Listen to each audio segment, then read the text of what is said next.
कभी कभी एक छोटी सी आउटिंग भी इतनी यादगार बन जाती है कि दिल खुश हो जाता है। क्या आप पुणे के इस खूबसूरत स्वामी नारायण मंदिर में गए हैं? भगवान के दर्शन, हरियाली से भरा सुंदर कैंपस और उसके बाद कुछ फोटोग्राफी, बारिश का मौसम और साथ में चाट और गर्मा गर्म चाय। एक ही दिन में इतनी सारी खुशियाँ मिल गई कि दिन यादगार बन गया। तो नमस्कार दोस्तों, चलिए आपको भी इस खूबसूरत जगह की सैर करवाते हैं। तो हम पहुंच गए हैं पुणे स्थित BAPS स्वामी नारायण मंदिर। स्वामी नारायण मंदिर हिंदू धर्म के मूल्यों और परंपराओं का अन्वेषण कराता है। यह प्राचीन संस्कृति की गौरवशाली कला, मूल्यों और समस्त मानव जाति की प्रगति, सुख और सद्भाव में योगदान के माध्यम से एक ज्ञानवर्धक और प्रेरणादायक यात्रा का अनुभव कराता है। आज मौसम भी इतना खुशनुमा हो रखा, सुबह से ही हल्की हल्की बारिश हो रही है और हम ऐसे मौसम में पहुंच गए हैं स्वामी नारायण मंदिर। दर्शन करने से पहले कुछ बातें करते हैं। जैसे बहुत लोगों के मन में ये सवाल उठता है कि स्वामी नारायण कौन थे, स्वामी नारायण हिंदू हैं या जैन हैं। तो ये कह सकते हैं कि स्वामी नारायण द्वारा स्थापित स्वामी नारायण संप्रदाय एक भक्ति संप्रदाय है जो हिंदू धर्म में वैष्णव परंपरा से संबंधित है। स्वामी नारायण संप्रदाय एक भक्ति परंपरा है जो मानती है कि ईश्वर का एक शाश्वत, दिव्य, मानव रूपी और अलौकिक स्वरूप है।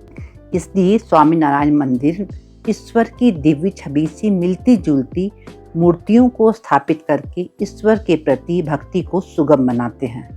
इस मंदिर में अपनी गाड़ी से भी आएंगे तो पार्किंग की अच्छी सुविधा है। तो हमने गाड़ी की पार्क और चलते हैं अब मंदिर की तरफ। तो तेज हवाएं चल रही हैं, यहाँ पे ठंडा ठंडा सा लग रहा है।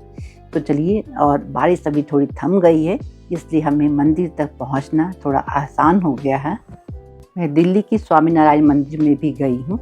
वहाँ पर इनके बारे में विस्तृत तरह से जानकारी मिल जाती है। वहाँ इस बारे में पूरी फिल्म दिखाई जाती है जिससे हम स्वामी नारायण जी के बारे में, उनकी जीवनी के बारे में जान सकते हैं। स्वामी नारायण संप्रदाय के संस्थापक सहजानंद स्वामी थे। इनका जन्म जो है 1781 में हुआ था। 11 वर्ष की आयु में उन्होंने घर त्याग दिया और नीलकंठ वर्णी के रूप में 7 ईयर्स तक देश भर की पैदल यात्रा की थी। गुजरात में उन्होंने रामानंद स्वामी से दीक्षा ली और 1800 में संप्रदाय का नेतृत्व संभाला। उन्होंने समाज से अंधविश्वास, पशु बलि और सती प्रथा जैसी कुरीतियों को दूर किया और 1830 में उन्होंने अपना नश्वर शरीर त्याग दिया। लेकिन उनके आदर्शों और भक्ति मार्ग पर आज भी दुनिया के लाखों अनुयायी चलते हैं। तब से विश्व भर में कई स्वामी नारायण मंदिर बनाए गए। स्वामी नारायण मंदिर की प्रमुख विशेषता इसकी शानदार वास्तुकला है। जब आप मंदिर के सामने जाएंगे तो लगेगा मंदिर को बस निहारते ही रहें। मंदिर के जस्ट सामने भगवान की चरण पादुका रखी हुई है। इसका भी आध्यात्मिक दृष्टि से बहुत महत्व है। सभी लोग यहाँ पे सिक्के डाल रहे थे और वो देख रहे थे कि चरण के किस भाग पर जो है हमारे सिक्के गिर रहे हैं और उसके अलग अलग महत्व के बारे में वहाँ पे कोई एक आदमी थे, खड़े थे, वो सबको बता रहे थे। तो कुछ लोगों को इसमें अपना आध्यात्मिक महत्व के बारे में जानना चाह रहे थे, कुछ लोग एक सिर्फ इसे खेल की तरह लेना चाह रहे थे। लेकिन जो भी था हमें नहीं पता, लेकिन इसमें आनंद बहुत आया। हम लोगों ने भी सबने ट्राई किया और चरण पादुका के ऊपर ही हमारे सिक्के भी गए। ऐसा माना जाता है कि मंदिर में प्रवेश करने से पहले जब भक्त चरण पादुका पर नतमस्तक होते हैं तो ये विनम्रता और ईश्वर के प्रति पूर्ण समर्पण को दर्शाता है। सनातन धर्म में यह मान्यता है कि भगवान के चरणों में ही साक्षात लक्ष्मी जी का वास है। इसलिए चरणों में धन अर्पित करने से कहा जाता है कि जीवन में सुख, समृद्धि और बरकत आती है। यह मंदिर सुबह के 7:15 पे खुल जाता है और 12 बजे से 4 बजे तक बंद रहता है। तो हम लोग यहाँ 4 बजे पहुँचे हैं। तो देखिए लंबी लाइन लगी हुई है और सभी मंदिर के पट खुलने का इंतजार कर रहे हैं, इसलिए लाइन से खड़े हैं। बारिश अभी बंद हो गई थी तो हमने सोचा कि अभी भीड़ वैसे मंदिर में ज़्यादा होगी तो क्यों ना पहले बाहर घूम लेते हैं। बाहर, क्योंकि अंदर तो वीडियोग्राफी करना मना है, क्यों नहीं बाहर पूरा घूम लेते हैं और उसके बाद हम मंदिर में जाएंगे। तब तक ये लाइन भी ऊपर मंदिर तक जा चुकी होगी। स्वामी नारायण मंदिर में मुख्य रूप से भगवान स्वामी नारायण की पूजा होती है। साथ ही गर्भगृह में राधा कृष्णा, सीताराम, लक्ष्मी नारायण जी और महादेव पार्वती जी के साथ और भी बहुत सारी मूर्तियां हैं जिनकी पूजा होती है। बहुत लोगों के मन में यह सवाल आता है कि स्वामी नारायण की पूजा क्यों की जाती है। तो स्वामी नारायण भगवान हमारे चुने हुए देवता हैं। चुने हुए देवता के प्रति कृतज्ञता व्यक्त करना, आदर पूर्वक उनका सम्मान करना, स्वयं को उनमें समर्पित करना और इसके बाद उनसे एक होने के लिए हार्दिक कृतज्ञता या प्रशंसा व्यक्त करना ही एक उपासना है।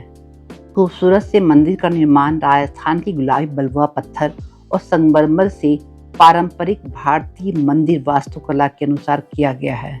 यह मंदिर केवल पूजा का स्थान नहीं बल्कि आध्यात्मिक शांति, सेवा, संस्कृति और भारतीय परंपराओं का एक महत्वपूर्ण केंद्र है। मंदिर तो बहुत सुंदर है ही, लेकिन इसकी खूबसूरती सिर्फ इसकी इमारत में नहीं है बल्कि इसके आसपास का जो माहौल है, जो हरियाली है, इसकी इतनी खूबसूरत जो है ये बगीचे हैं और चलती हुई ठंडी ठंडी हवा, जहाँ शब्द कम पड़ जाते हैं वहाँ सिर्फ भक्ति बोलती है। यहाँ आकर सच में लग रहा है कि बस चारों तरफ जो गार्डन एरिया में घूमते रहें। हल्की हल्की बारिश, ठंडी ठंडी हवा के साथ और मंदिर की ओर बढ़ते हमारे कदम। कुछ सफ़र मंजिल के लिए नहीं होते हैं, बस दिल को सुकून देने के लिए भी होते हैं। बहुत ही अच्छा लगा यहाँ पर आकर, लेकिन सिर्फ बारिश की वजह से संगमरमर के पत्थरों पे फिसलन बहुत हो रही थी, इसलिए जब भी बारिश में यहाँ पे आए तो बहुत संभल कर चले, क्योंकि चप्पल और जूते हम यहाँ पर जमा कर देते हैं और अगर जब खाली पैर चलते हैं तो फिसलन में गिरने के बहुत चांस है। और हमने देखा यहाँ बहुत लोग जो है फिसल कर गिर भी गए थे। थोड़ा संभल कर चलने की ज़रूरत है। हर दिन यहाँ बड़ी संख्या में श्रद्धालु दर्शन करने के लिए आते हैं। मंदिर परिसर की साफ सफाई, सुंदर बगीचे और शांत वातावरण यहाँ आने वाले के मन को सुकून से भर देते हैं। इसलिए ये जगह पुणे की प्रमुख दर्शनीय स्थलों में गिनी जाती है। अंदर तो फोटोग्राफी या वीडियोग्राफी नहीं होगी, लेकिन मैं बाहर की दीवारों को जो नज़दीक से दिखाना चाहती हूँ। कितनी खूबसूरती से, बारीकी से नक्काशी की गई है और दीवार पे, बाहरी दीवारों पे भी छोटी छोटी बहुत सी मूर्तियाँ बनी हुई हैं। मूर्तियाँ तो इतनी सजीव हैं कि कहा जाए तो लगता है ये बोल पड़ेंगी। तो पत्थरों से नहीं, आस्था से सजा हुआ है ये मंदिर। हर दीवार में भक्ति का एहसास बसा हुआ है, जिसे देखकर सर अपने आप झुक जाए, वही तो सच में प्रभु का घर होता है। इस मंदिर की हर नक्काशी एक कहानी कहती है, हर कोना भक्ति की निशानी कहती है। यहाँ आकर सिर्फ आँखों को ही सुकून नहीं मिलता, दिल भी खुद ब खुद जय स्वामी नारायण कहता है। तो यहाँ देखिए कृष्ण, वसुदेव, देवकी, इन सभी की मूर्तियाँ आपको यहाँ देखने को मिल रही है। देवकी जी की मूर्ति है। तो ऐसे आके आप चारों तरफ मंदिर की अगर घूमेंगे, पूरे परिसर में आपको बहुत सारी मूर्तियाँ देखने को मिल जाएंगी। तो सभी जो लाइन लगी हुई थी देखिए सभी ऊपर जा चुके हैं और अब हम भी अपने चप्पल जूते यहाँ पर जमा करेंगे और जाएंगे ऊपर की तरफ। तो पूरा गार्डन एरिया में आपको वीडियोग्राफी करने के लिए मना नहीं किया जाता है, लेकिन अब आगे यहाँ से वीडियो बनाना मना है, तो हम भी मंदिर के नियमों का सम्मान करते हुए अंदर वीडियो नहीं बनाएंगे। हमने बहुत अच्छे से मंदिर में दर्शन कर लिए, साथ ही अभिषेक भी कर लिया। तो यहाँ पे आप आकर के जो 50 रुपीज़ दे करके जो है आप स्वामीनारायण मंदिर में अभिषेक भी करवा सकते हैं, जिसमें भगवान की मूर्ति जो नीलकंठी वर्णी है उन्हें मंत्रोच्चार के साथ में पवित्र जल से स्नान करवाया जाता है। अभिषेक जो करते हैं वो मुख्य रूप से आध्यात्मिक शुद्धि, ईश्वर के प्रति कृतज्ञता व्यक्त करने और कल्याण के लिए आशीर्वाद मांगने का एक माध्यम है। तो हमने अच्छे से अभिषेक भी कर लिया और प्रसाद भी मिल गया और हम सीढ़ियों से नीचे आ गए और हम चलते हैं, थोड़ा से कुछ ब्रेकफास्ट कर लेते हैं, क्योंकि बारिश में थोड़ा भीग भी गए थे तो गर्मा गर्म चाय की बहुत ज़रूरत लग रही है। तो यहाँ ये परिसर में ही एक रेस्टोरेंट बना हुआ है। इसके अलावा एक और जो है फास्ट फूड का भी रेस्टोरेंट था जहाँ पे केक पेस्ट्री वगैरह बहुत मिल रहे थे। हमें चाय पीना था इसलिए हम आए हैं प्रेमवती रेस्टोरेंट में और हस्बैंड ने ऑर्डर किया था समोसा चाट गर्मा गर्म, क्योंकि बारिश में भीगने बाद तो गर्मा गर्म चाट की ज़रूरत है। तो हमने गर्मा गर्म चाट को और एंजॉय करते हैं और उसके बाद जो है चाय का भी ऑर्डर दे दिया था और हस्बैंड चाय भी लेकर के आ गए हैं और गर्मा गर्म चाट के बाद चाय का आनंद, वाह वाह कितना मज़ा आ गया। आज के दिन अच्छे जाने की खुशी में चीयर्स, और हम लोग सभी चारों मिलकर के चाय पियेंगे और फिर निकल पड़े हैं घर की तरफ। तो यहाँ आने से पहले हम ये सोच रहे थे कि बारिश में कैसे हम जा पाएंगे, लेकिन यहाँ आज का दिन बहुत अच्छा रहा, सब कुछ बहुत अच्छे से हो गया।